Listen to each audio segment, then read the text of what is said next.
Yeah, thanks for having me, and I'm excited to present this project we did in Mercer County, Pennsylvania, Tait Road Bridge over Otter Creek, Cool Spring Township.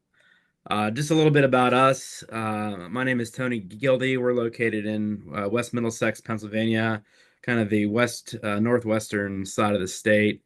We're an AISC certified bridge fabricator. We hold certifications in simple, intermediate, and fracture critical. Uh, Today, we kind of want to talk a little bit about this project, give you some background on it, what factors went into deciding about the replacement, and why they picked the galvanized steel bridge, talk about some of the removal and site installation, and then some lessons learned that we had. So as we said earlier, this is Tait Road Bridge over Otter Creek. The bridge originally was constructed in 1966. It was a steel beam bridge with galvanized coating. The reason for the replacement was it reached its service life. The structure itself has ADT of about 300 per day, so it's a pretty rural area. It's owned by Mercer County, Cool Spring Township. This project was originally bid back in February 2023, and project costs was just under $650,000. There's kind of a map of where we're at. West Middlesex is the blue dot over there on the left side of your screen, and then Cool Spring Township is just to the east of Route 19, north of Mercer County, PA, and that's just north of Route 80 here. So some of the considerations for the bridge replacement. They had a sense of urgency with the timeline and safety concerns. Since the bridge had reached its service life, they wanted to get it replaced as quickly as possible. Also, during the replacement, they projected ADT going up to 400 per day. Some of the factors that went into this, they were deciding between a steel structure versus a concrete structure. And then if they went with steel, they were deciding galvanized versus painting. The project notice to proceed. The project was bid in February of 23, notice to proceed, and it was April, and they wanted a target completion for the end of 23. So in the end, they ended up going with galvanized steel beams. There was It was chosen mainly for its corrosion resistance. This bridge sits over Otter Creek. There's not a lot of headroom between the normal water level and the beam, so it's a pretty wet area.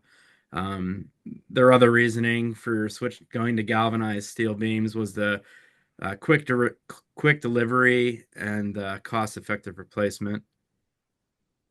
Some of the things we had to do, they were also steer them in the direction of steel, was a way to attach the guide rail post to the structure, and they wanted to use galvanized steel open grid deck as well.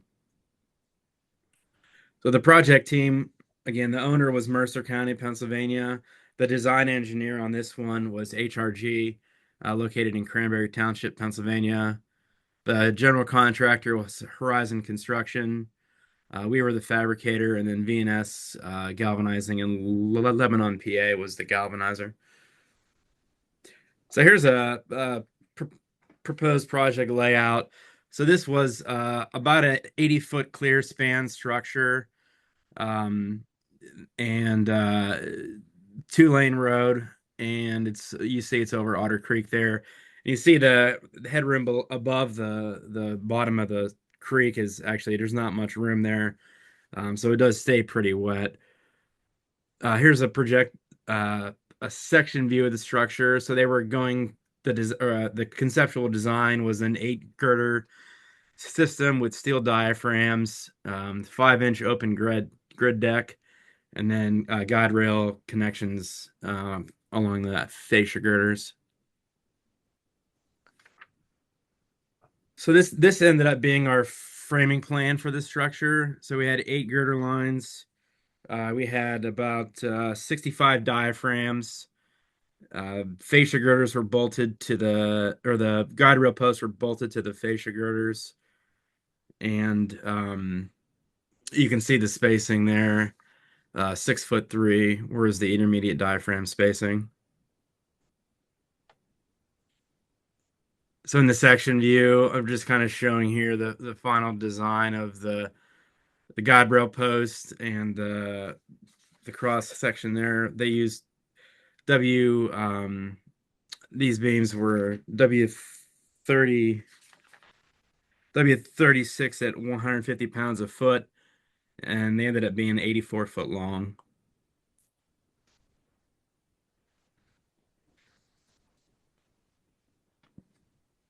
So each girder itself weighed about 13,000 pounds. We ended up with, like I said, 65 diaphragms, uh, 54 guide rail posts, and some miscellaneous plate washers. The total tonnage of steel here was about 62.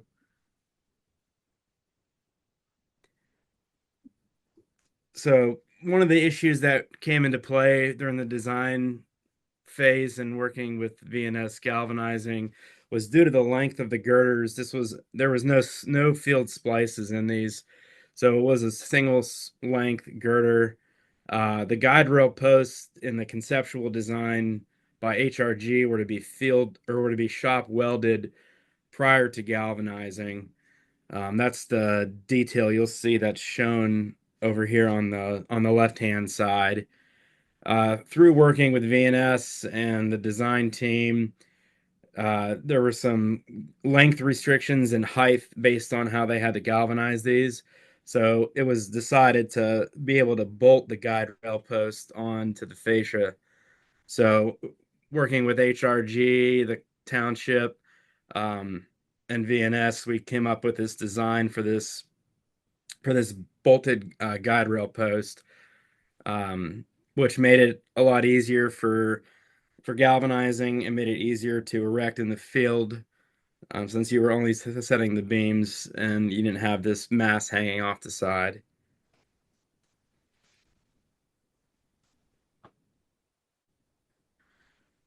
So around September, I believe, October timeframe, the contractor began to remove some of the existing structure.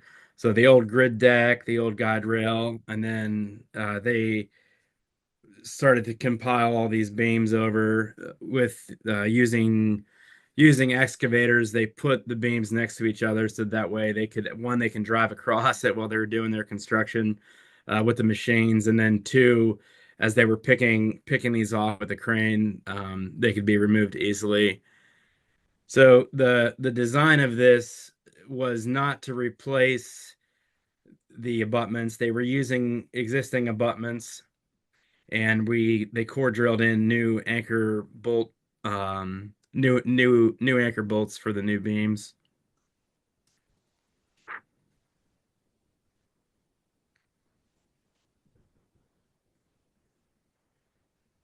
So here's some pictures of the bridge installation. You can see the fascia girders there with the bolted guide rail post. You'll also see the 5-inch open grid deck there on top of those beams.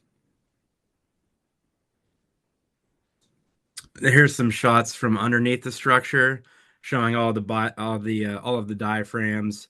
The beam on the left hand side is your fascia girder beam. You can see the bolts coming through the web. Those are the nuts and bolts from the guide rail posts themselves.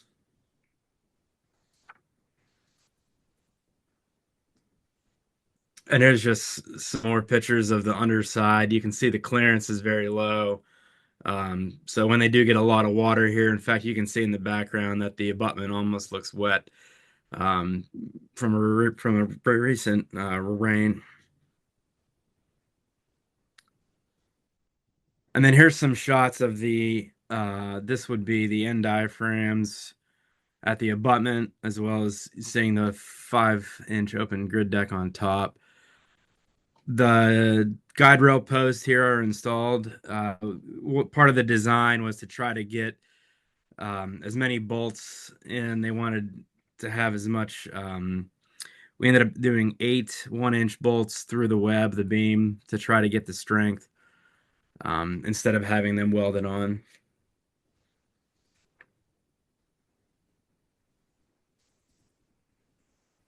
So there's another shot showing the entire structure installed. The only thing missing from this picture, the guide rail needs to be put in. And then here's a shot here. This is a recent picture. I went out there a couple months ago to get some pictures of the bridge after. It's been installed for about 2 years now.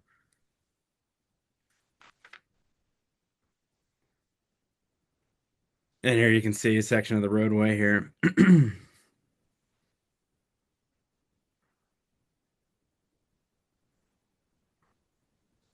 And this is a final shot of the bridge installed with all the guide rail components installed.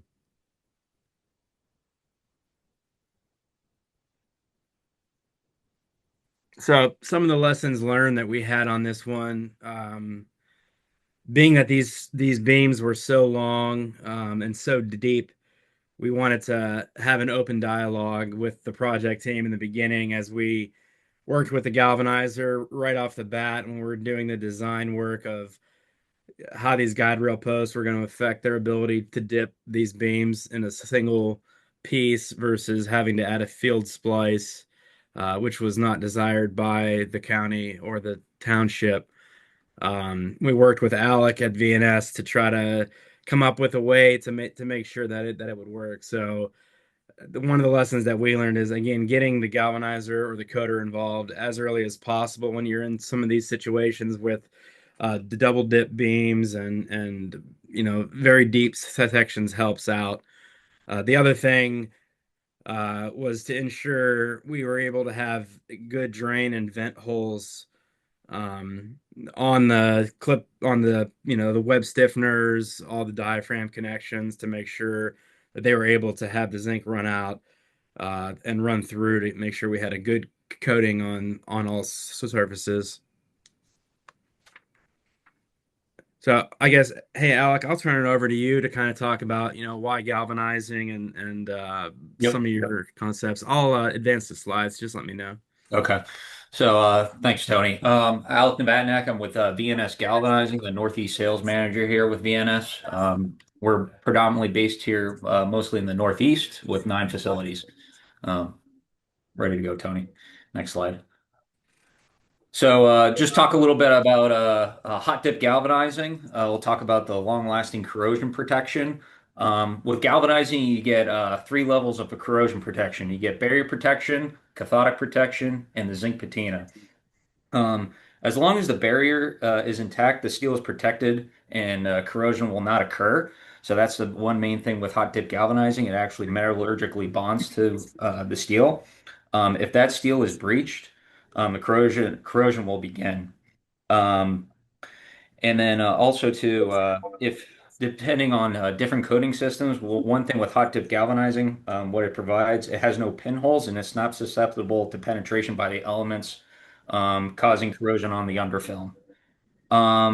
With cathodic protection, it's great for barrier resistance. Hot dip galvanizing with uh, cathodic protection, which means the zinc would actually corrode before the base metal. We know this just by the galvanic series of metals. Zinc is actually higher than steel, so actually the environment would actually tax the zinc more. So the zinc would actually corrode before it actually meets the base steel. Um, and then the zinc patina, the final key to the galvanizing corrosion protection with hot dip galvanizing is the zinc patina. This actually develops a zinc patina on the outside that gives you that spangled look. That's the zinc patina that's on the coating. During exposure to moisture and free flowing through the natural wet and dry cycles, it'll go through a series of corrosion byproducts, which will form on the coating surface. Formation of these byproducts, it'll have to go through its wet and dry cycles, and that's what creates an extra protection on the steel, so it allows it not to corrode as fast. It'll actually delay delay the corrosion process. Tony, next slide. So this is a side view of a galvanized coating. So you have your base steel, you have your gamma layer, your delta layer, zeta, and eta.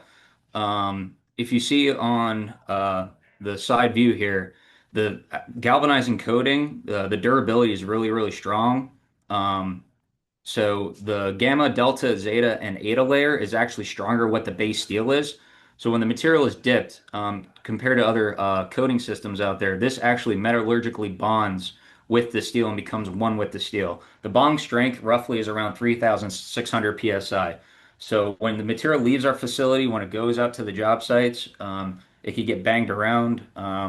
Typically, what we get calls a lot is, "Hey, the coating's chipped." Typically, that's the free zinc layer. The ADA layer is 100% pure zinc, but you still got another 3 layers of zinc protection before you hit base steel underneath it before it needs to be repaired. Next slide, please, Tony.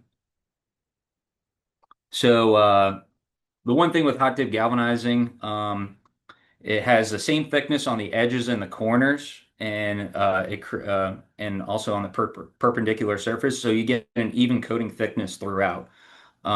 It's through the dipping process, that metallurgical bond, it creates an even coating throughout. So, say like tubular structures, internal tubes, your bolts and threads is all going to have an even coating surface throughout. So, not one area is going to corrode as faster than the other. It will be protected.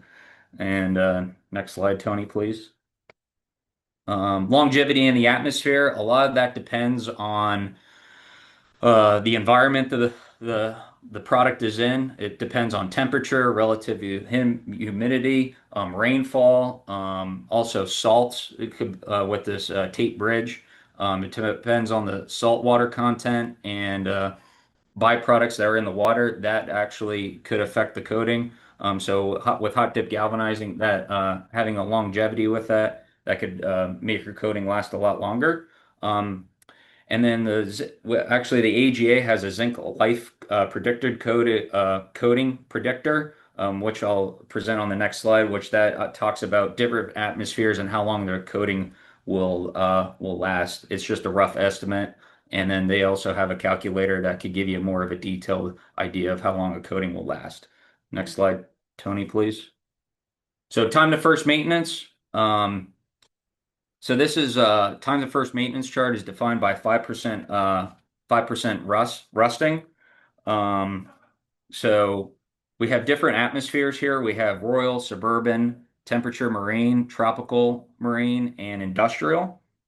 Um, so time to first maintenance is defined on the base steel of the surface, which is corroding already, which means 95% of the surface still has zinc on it. And then the initial maintenance is recommended to extend the life of the structure, but is not the whole end of the life of the coating. So you could have 5% of it rusting, but you still have 95% of the zinc still on it, so it will still protect itself. But say typically your around quarter of an inch of thickness of material is roughly around 3.9 to 4 mils. So if you say this was like in a it was like more of a temperature marine environment just because it was near water. There was a lot of overgrowth. So you go on your X and Y axes, you go to 3.9 mils up to tropical marine.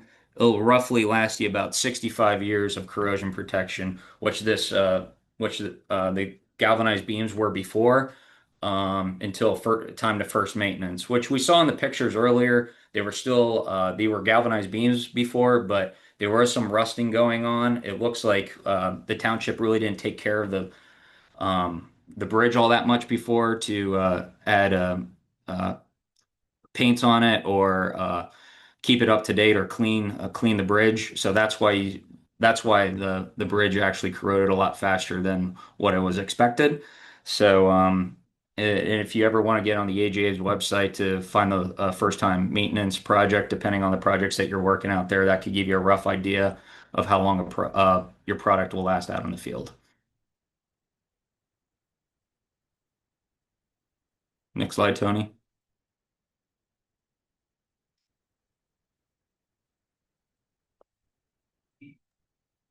All right, yeah. Actually, we could probably open it up for about 5 minutes of questions here, just because there's a ton rolling in.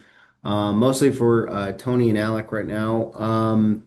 Are there any special NBIS inspection requirements for open grid steel deck bridge for PennDOT?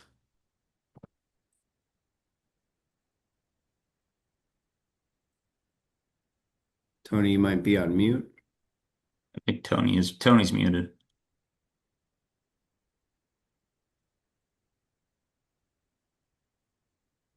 There we go. Can you guys hear me now? Yeah. Yeah. Okay.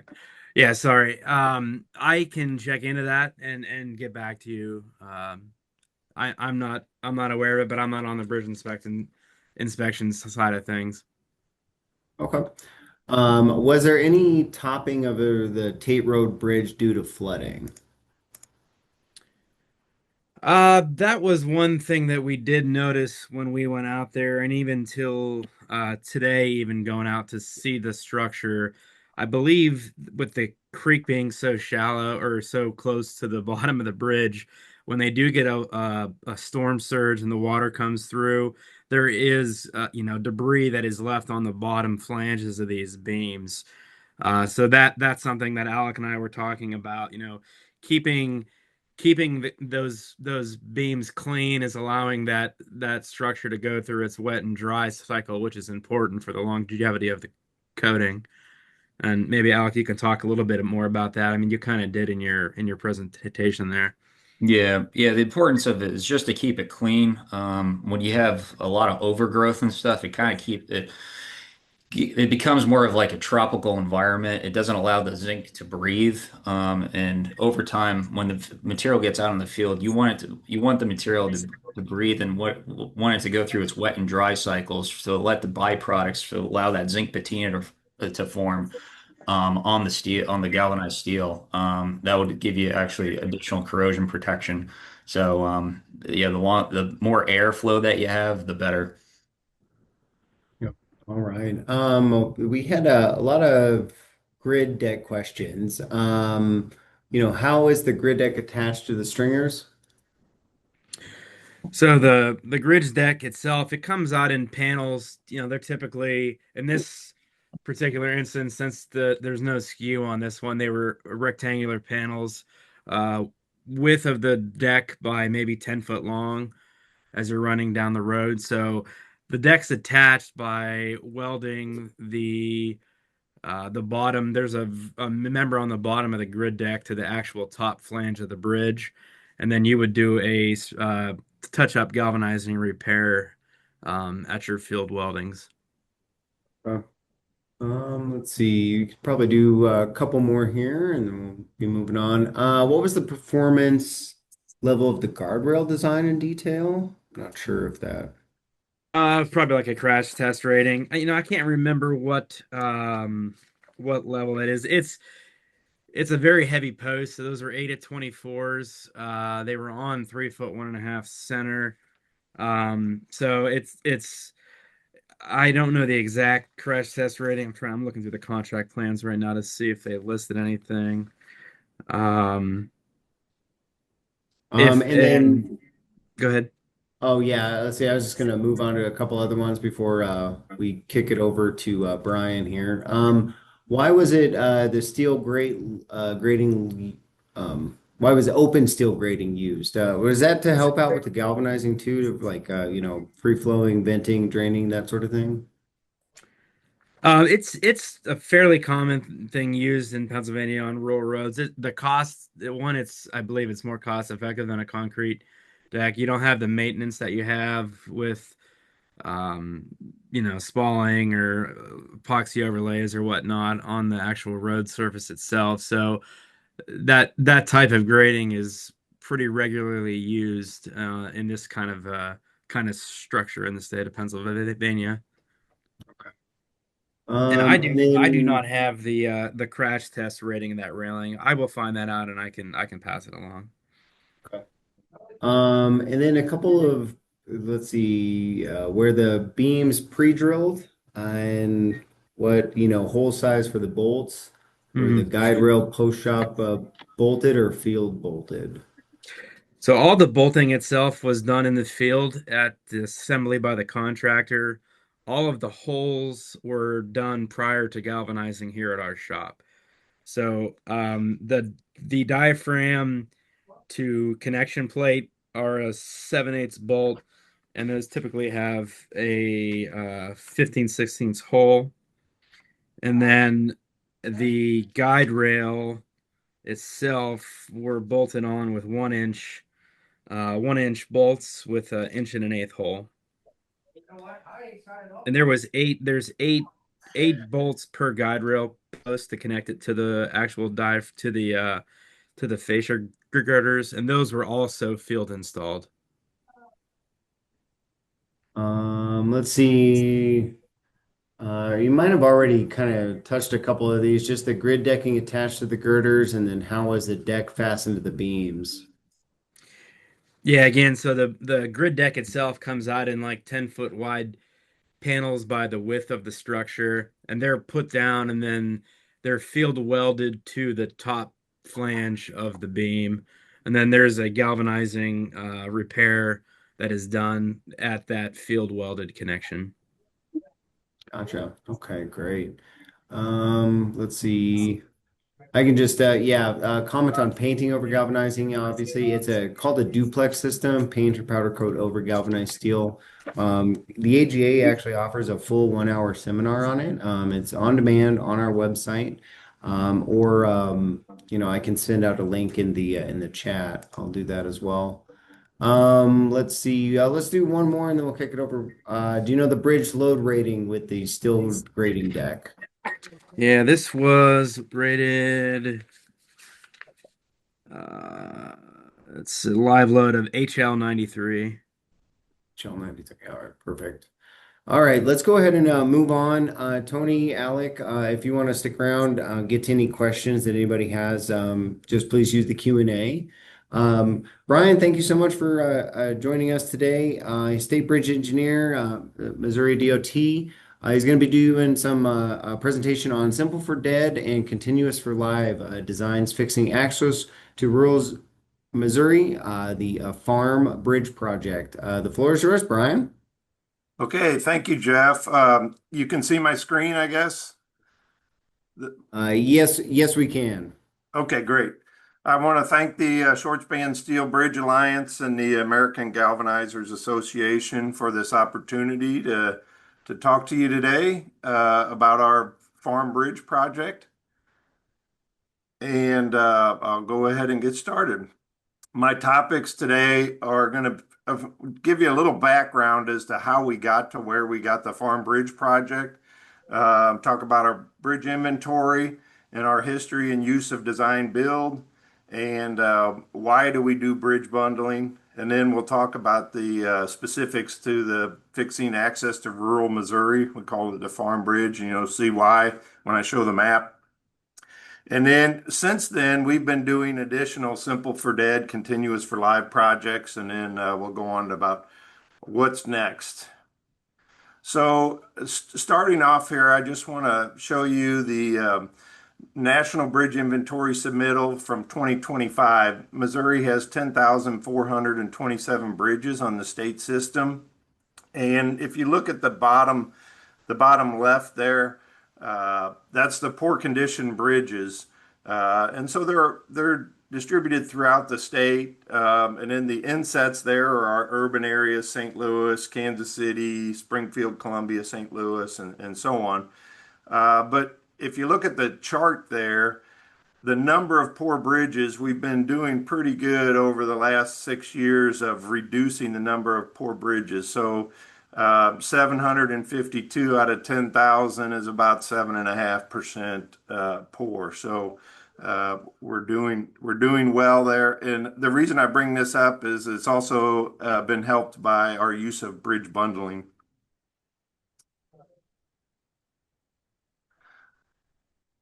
Okay, so history of the design build law, we were allowed with Missouri state statute in 2004 to do design build projects. It's the first time we were allowed to do that.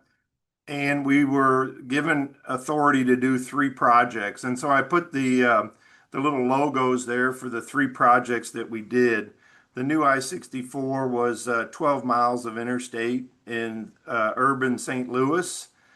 We closed the road there. You think about 100,000 vehicles a day on a stretch of road, and we closed it. We closed 6 miles one year and 6 miles the next year, and it went off without a hitch because we had a great public communications about that. Casey Icon was a Missouri River crossing in Kansas City. It's a beautiful cable stay bridge on Interstate 29 and 35.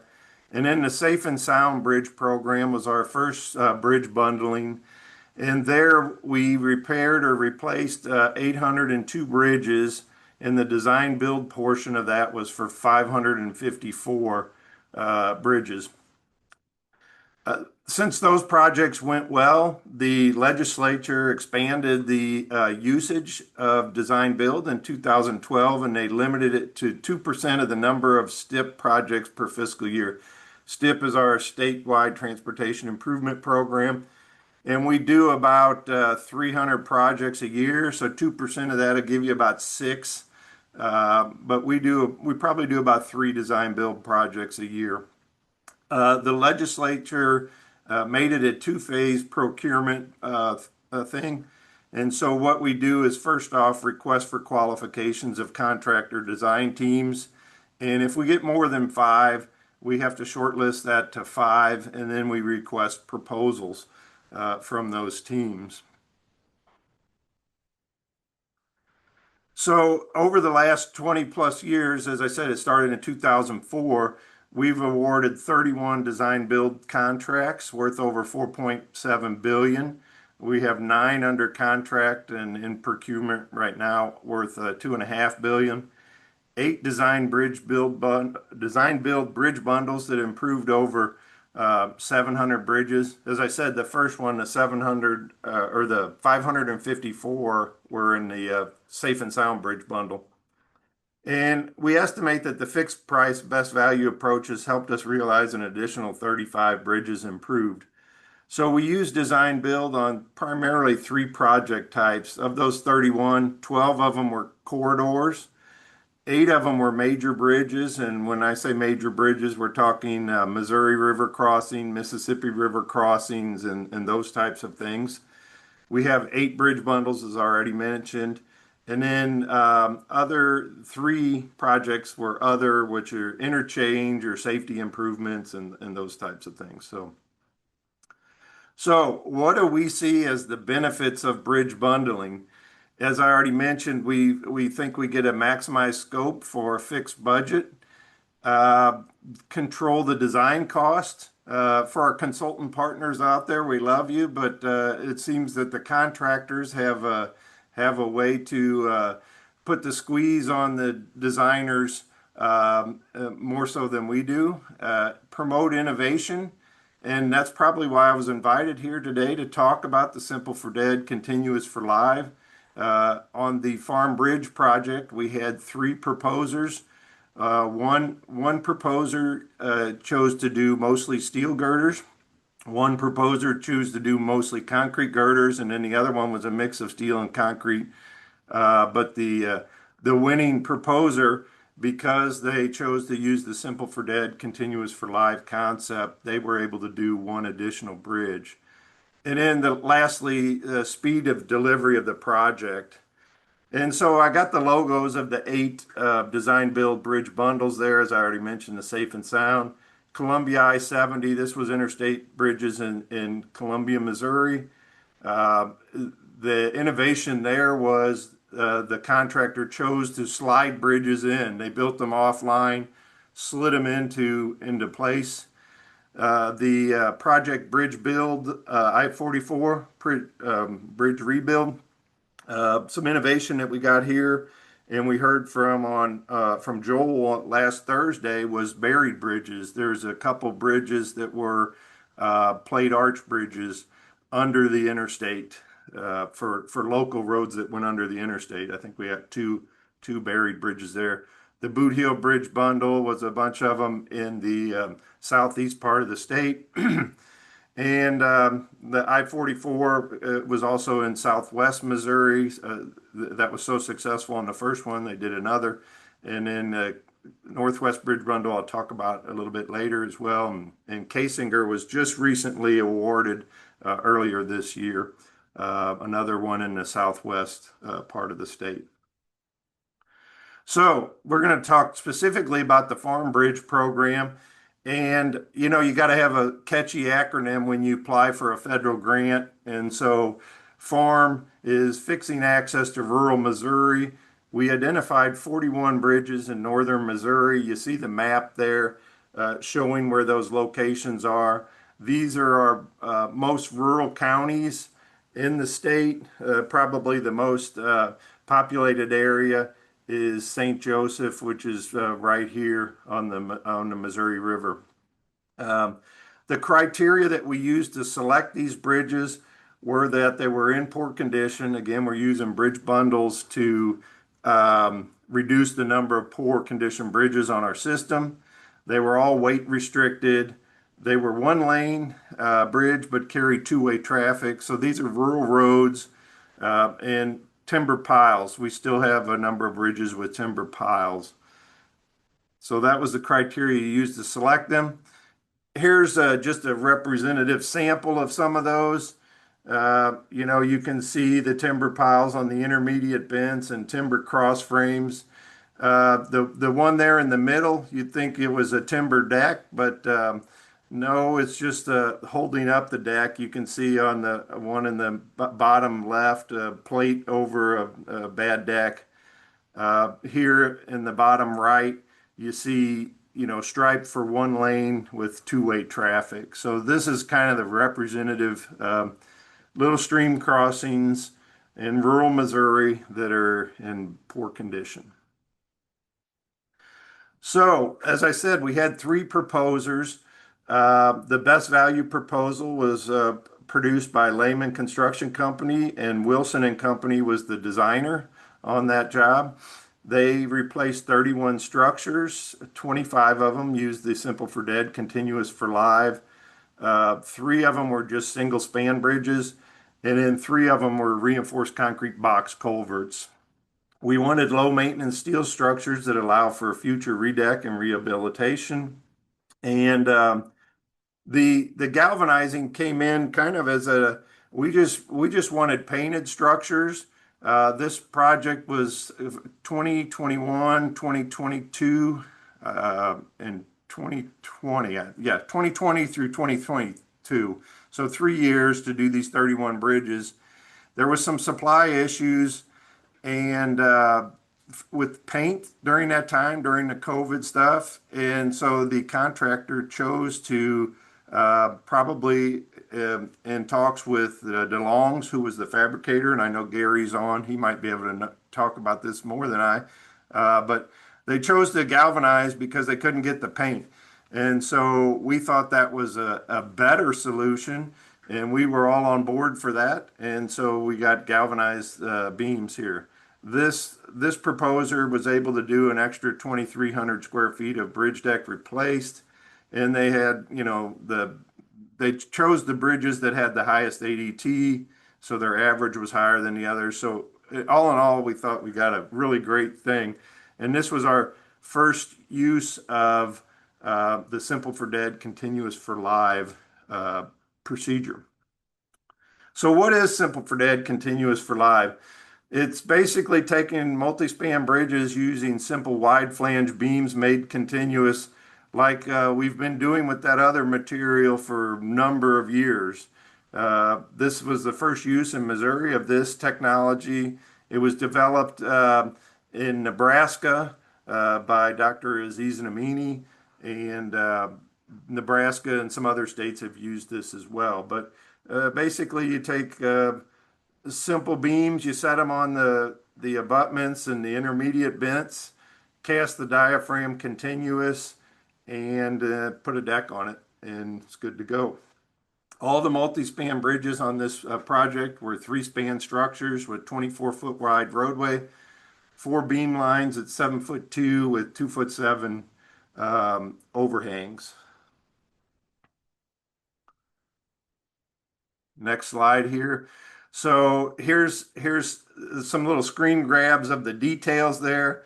You transfer the compression at the bottom of the beam for the negative moment over the interior support with these compression blocks you see here.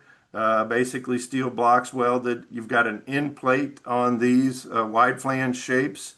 We put some holes in here on the diaphragm so that we can thread reinforcing steel through there and the web.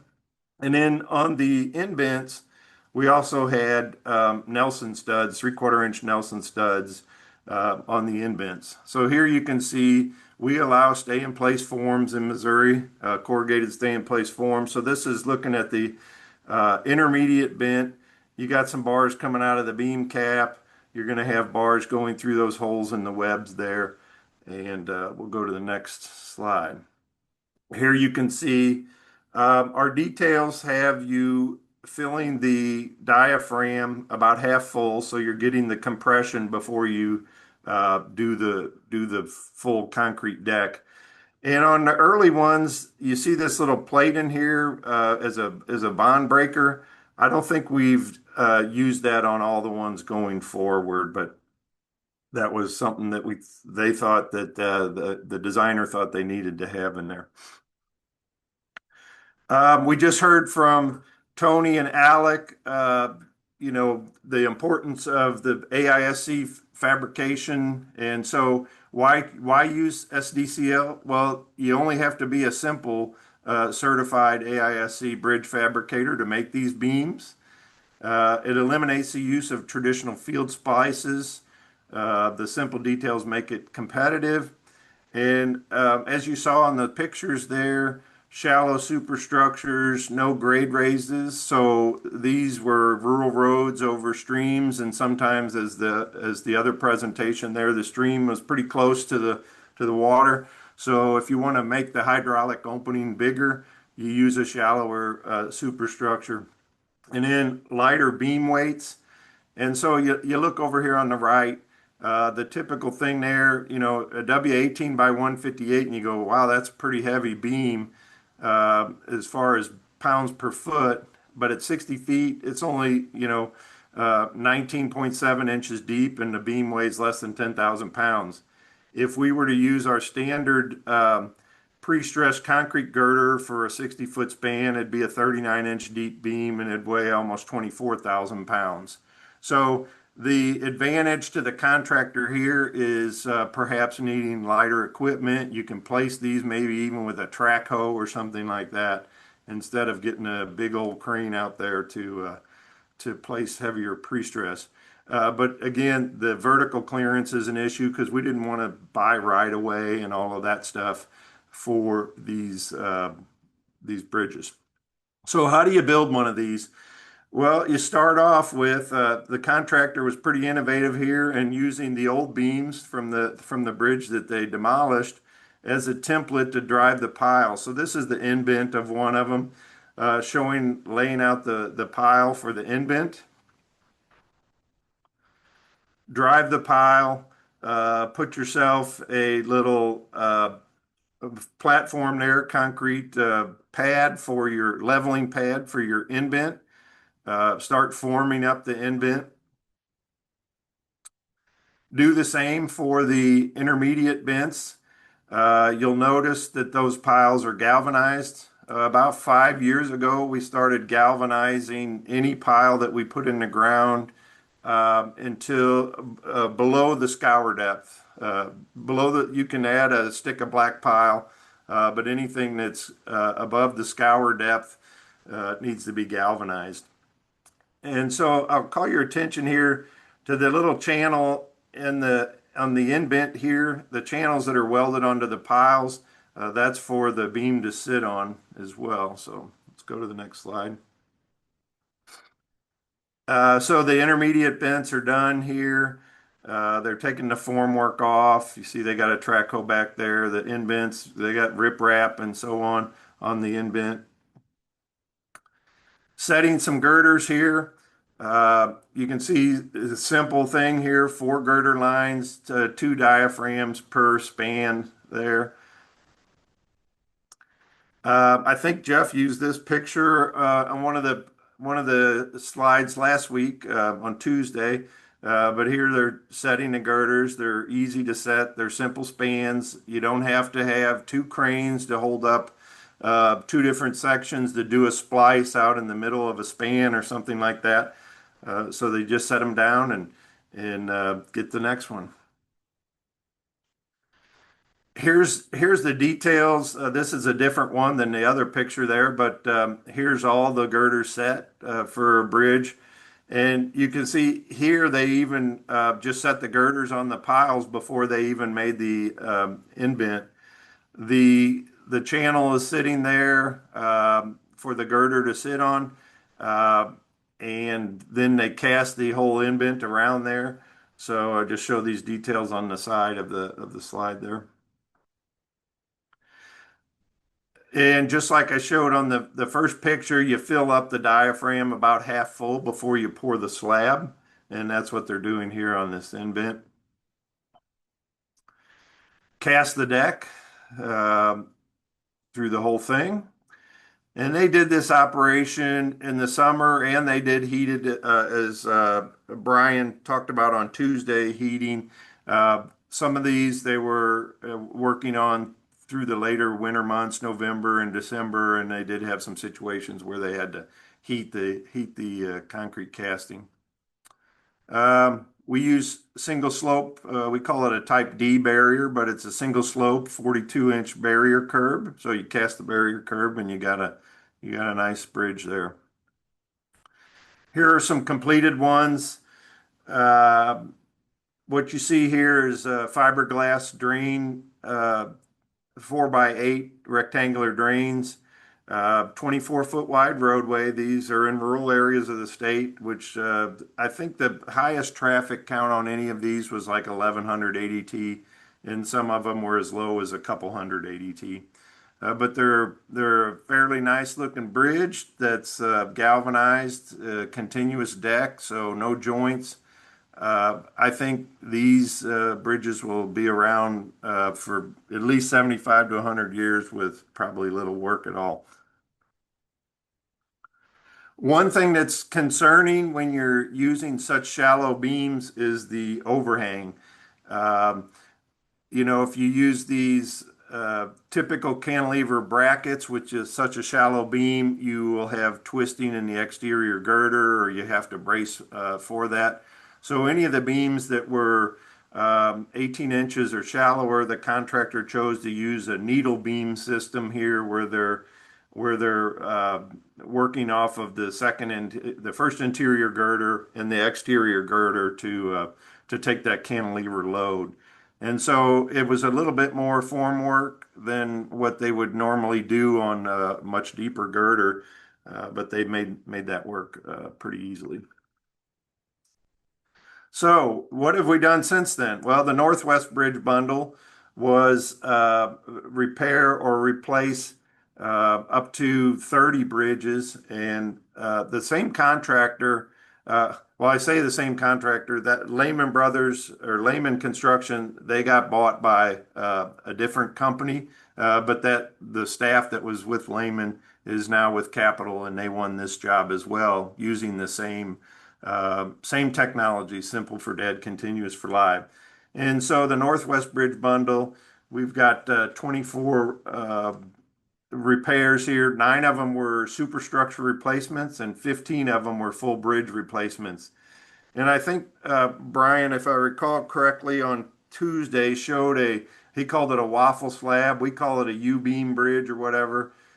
We have a number of these precast U-beams made with lightweight concrete. The one he showed the other day looked new compared to ours, as you can see. But here's the before. This is Sheraton County.